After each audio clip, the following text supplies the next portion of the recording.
Di tengah langit Pasifik yang damai, sebuah pena menandai sejarah baru. Pada 6 Oktober 2025, Australia dan Papua New Guinea menandatangani Puk-Puk Treaty, perjanjian pertahanan yang mengubah peta kekuatan di Samudra Selatan. Perjanjian ini bukan sekadar kertas. Ia adalah simbol kebangkitan geopolitik baru. Untuk pertama kalinya dalam sejarah, PNG memiliki perjanjian pertahanan formal. Bagi Australia, ini adalah aliansi militer formal pertama dalam lebih dari 70 tahun. Sebuah langkah berani, seolah Canberra bersiap menghadapi badai baru yang mulai bergulung dari arah Pasifik dan Laut Cina Selatan. Inti dari fakta ini sederhana tapi menggetarkan. Jika salah satu negara diserang, maka yang lain wajib membantu. Perjanjian juga membuka peluang luar biasa.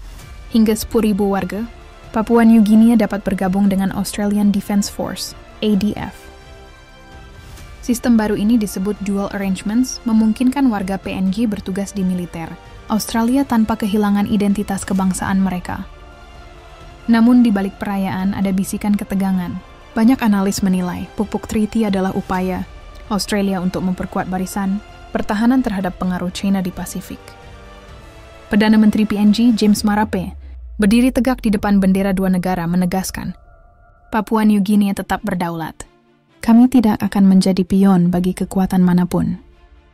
Pernyataan itu menggema, tapi di baliknya dunia tahu, setiap aliansi besar selalu membawa bayangan dari konflik yang akan datang.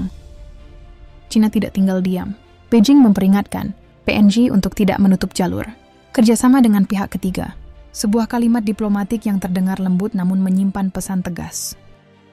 Kesepakatan ini, kata juru bicara Kementerian Luar Negeri China, tidak boleh digunakan untuk mengancam kedaulatan negara lain.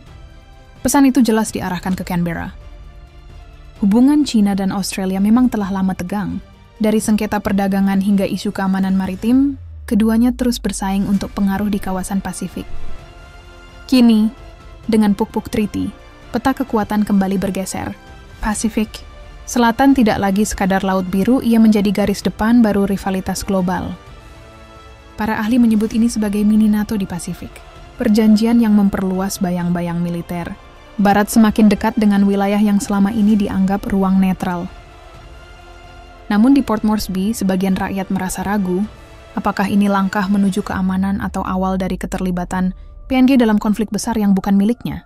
Seorang veteran PNG berkata dalam wawancara lokal, "Kami ingin damai, tapi dunia memaksa kami memilih sisi." Australia, di sisi lain, menyebut ini langkah bertanggung jawab, bahwa keamanan Pasifik adalah keamanan bersama, bahwa solidaritas harus dibangun sebelum badai datang. Namun sejarah mengajarkan setiap fakta pertahanan selalu datang bersama beban yang tak ringan. Janji bantuan bisa berarti darah dan pengorbanan di masa depan.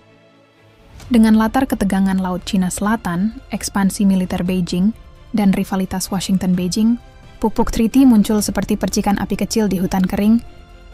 Australia berharap perjanjian ini menjadi tameng. Tapi bagi sebagian pengamat, tameng seperti ini justru bisa memancing peluru pertama. Para pejabat tinggi di Canberra menyebutnya langkah logis dalam memperkuat stabilitas. Bagi PNG, ini adalah uji kedaulatan. Mampukah mereka menjaga hubungan, baik dengan Australia, tanpa membuat China berpaling? Dengan dingin, rakyat di Port Moresby mulai mempertanyakan, apakah mereka sedang menandatangani perlindungan atau ketergantungan baru? Sementara itu, media di Beijing menggambarkan perjanjian ini sebagai bentuk tekanan geopolitik Barat. Ketidakpastian yang dilatih, setiap senjata yang dipersiapkan, membawa gema masa lalu, ketika Asia Pasifik menjadi ajang pertarungan ideologi dan pengaruh global. Kini dunia menatap Pasifik Selatan. Apakah Puk-Puk Treaty akan menjadi tameng perdamaian, atau awal dari babak baru perlombaan militer di Asia? Dalam dunia di mana diplomasi sering kalah oleh strategi, satu tanda tangan bisa menjadi pemantik sejarah. Dan ketika gelombang geopolitik mulai naik, satu pertanyaan menggantung.